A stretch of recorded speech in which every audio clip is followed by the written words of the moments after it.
Assalamualaikum and good day everyone. So in this video presentation, I am going to discuss about the sign and the representation in post-colonial concepts in terms of binarism.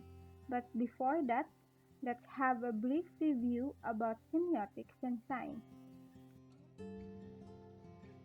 Semiotics is simply defined as the study of signs. According to Peirce, it was the formal doctrine of science which was closely related to logic. According to Eco, semiotics is concerned with everything that can be taken as a sign, which involves the study not only of what we refer to as signs in everyday speech, but of anything which stands for something else.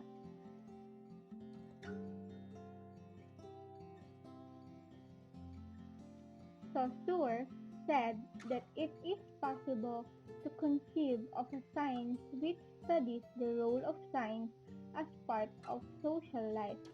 It would form part of social psychology and hence of general psychology. We shall call it semiology.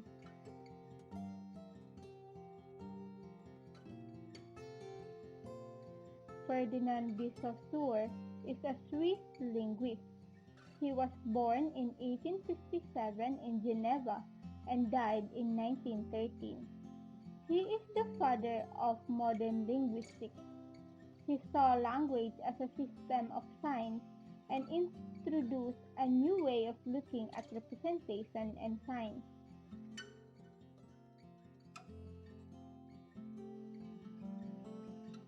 We seem as driven by a desire to make meaning. Above all, we are surely a meaning maker. Distinctively, we make meanings through our creation and interpretation of signs. Signs take the form of words, images, sounds, odors, flavors, or objects.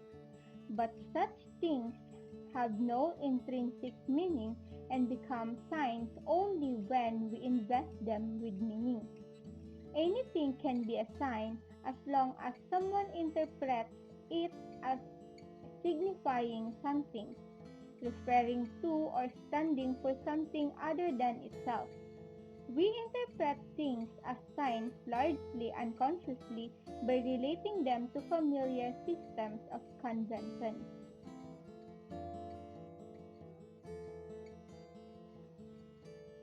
Saussure's model of sign is in the dyadic tradition, focusing on linguistic signs such as words. Saussure defined a sign as being composed of a signifier and a signified.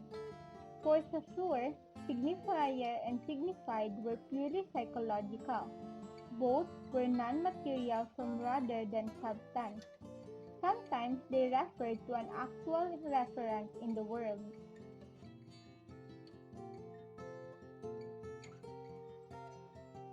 For example, when I say tree, it is the signifier. The concept that comes into my mind when I said tree is the signified, and the actual tree in the world is the reference. Within the Saussurean model, the sign is the whole and the results from the association of the signifier with the signified. And the relationship between the signifier and the signified is referred to as signification, and this is represented in the Saussurean diagram by the arrows, and the horizontal line marking the two elements of the sign is referred to as the bar.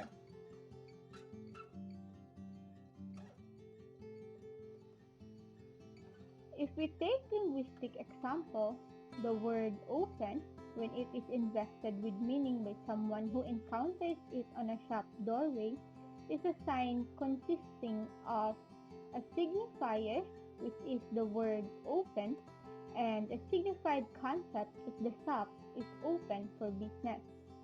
A sign is a recognizable combination of a signifier with a particular signified. The same signifier, which is the word open, could stand for different signified, and thus be a different sign. If it were on a push button inside an elevator, it means push to open door. Similarly, many signifiers could stand for the concept open. For instance, on top of a packing carton, a small outline of a box with an open flap for open this end. Again, with each unique pairing constituting a different sign. The relationship between the signifier and signified is not natural. For example, when I say tree, the idea for things like the leaves and the stem that comes to my mind is no natural connection between what I uttered and the concept. That concept is totally arbitrary in the science system but within the given living linguistic community. Conventionally, it is accepted, then it becomes fixed. So in English language, when I say tree, all of us would agree that it means what it means because we have conventionally, as a society of that language speakers, agreed to it. But the relationship between the signifier and the signified is completely arbitrary because there is no natural connection.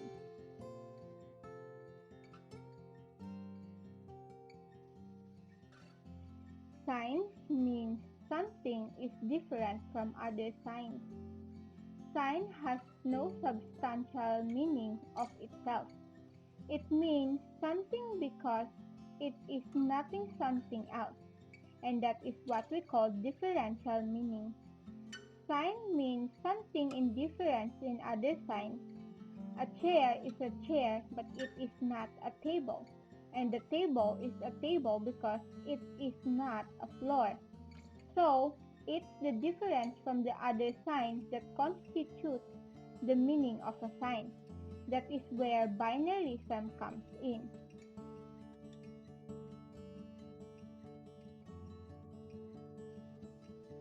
The concern with binarism was first established by the structural linguist Ferdinand de Saussure, who held that signs have meaning not by a simple reference to real objects but by their opposition to other signs.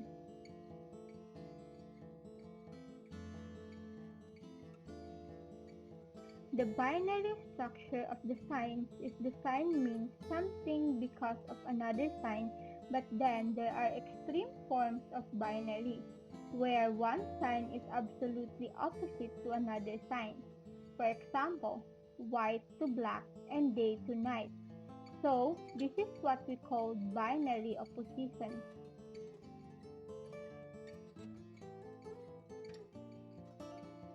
A binary opposition is a pair of related terms or concepts that are opposite in meaning.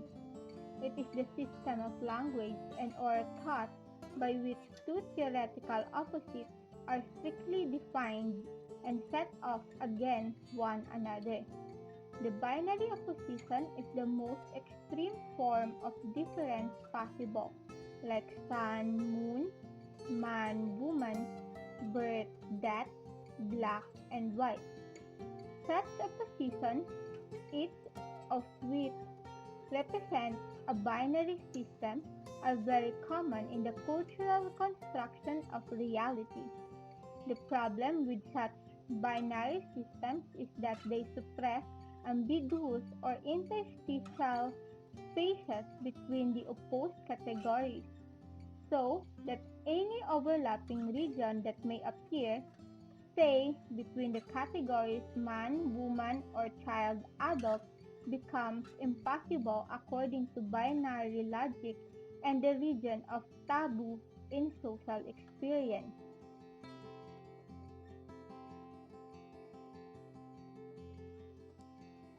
In colonialism, binarism is when the colonizers defined the colonized world through these binary structures of this language, where civilized is associated with the European primitive is associated with the native cultures. For example, white people are considered civilized and black people or other connotation of colors are considered uncivilized privileged, and with that binary structure, which then structures that the colonizer's view of the native, but also then structures the policies that are built around it.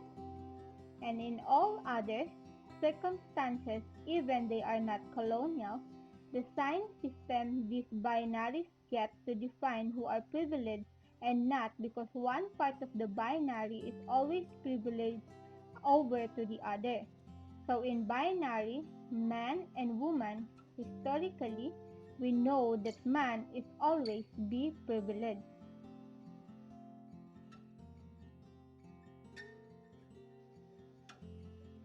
In post-colonial studies, binarism is a concept which in practice then defines the real realities of experience of the colonized and the world, and the way of viewing the natives by the colonized, and that is why the fight in the colonies was always about disrupting the binaries by proving that the natives are not necessarily savages, that they were cultured in their own way, by that they are not people without history.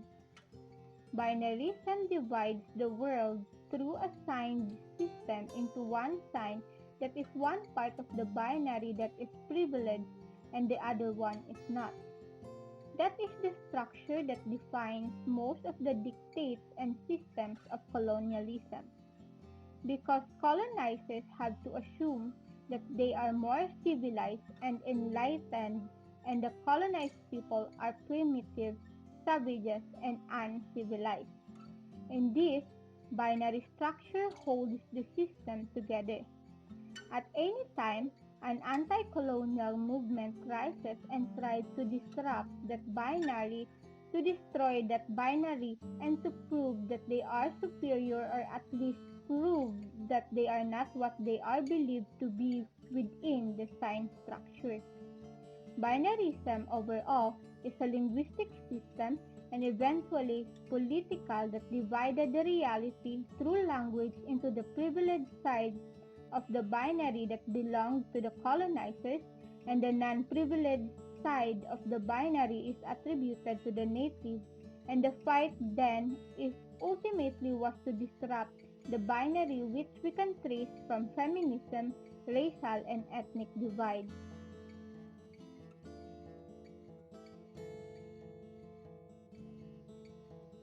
Contemporary post-structuralist and feminist theorists have demonstrated the extent to which such binaries entail a violent hierarchy, in which one term of the opposition is always dominant, and that the binary opposition itself exists to confirm that dominance. This means that any activity or state that does not fit the binary opposition will become a subject to repression or ritual. For instance, the interstitial stage between child and adult youth is treated as a scandalous category, a rite of passage subject to considerable suspicion and anxiety. Subsequently, the state between the binarism, such as the binary colonizer and colonized, will evidence the signs of extreme ambivalence manifested in mimicry or various kinds of obsession with identity, or will put energy into confirming one or other side of the binarism. Example, Anglocentrism or nationalism. The binary logic of imperialism is a development of the tendency of Western thought in general to see the world in terms of binary opposition that establish a relation of dominance. A simple distinction between colonizer and colonized, metropolis and empire, and civilized and primitive represents very efficiently the violent hierarchy on which imperialism is based and which it actively perpetuates.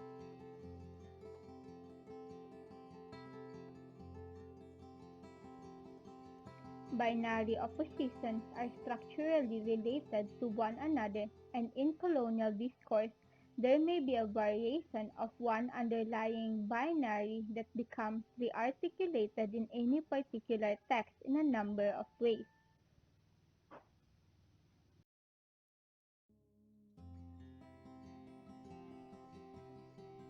Here are some of the examples of a binary opposition.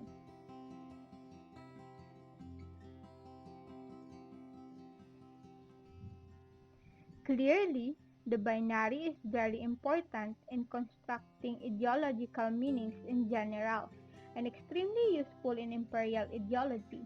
The binary structure, with its various articulations of the underlying binary, accommodates such fundamental binary impulses within imperialism as the impulse to exploit and the impulse to civilize. Thus, we may also find that colonizer, civilized, teacher, and doctor may be opposed to colonized, primitive, pupil, and patient as a comparatively effortless extension of the binary structure of domination. One of the most catastrophic binary systems perpetuated by imperialism is the invention of the concept of race. The reduction of complex physical and cultural differences within and between colonized societies to the simple opposition of black, brown, yellow, white is a strategy to establish a binarism of white and non-white, which asserts a relation of dominance. By thus occluding the vast continuum of ethnic variation, relegating the whole region of ethnicity, racial mixture, and cultural specificity to one of taboo or otherness. Imperialism draws the concept of race into a simple binary that reflects its own logic of power. The danger for anti-colonial resistance comes when the binary opposition is simply reversed so that black or instance or the colonized become the dominant terms. This simply locks the project of resistance into the semiotic opposition set by the imperial discourse.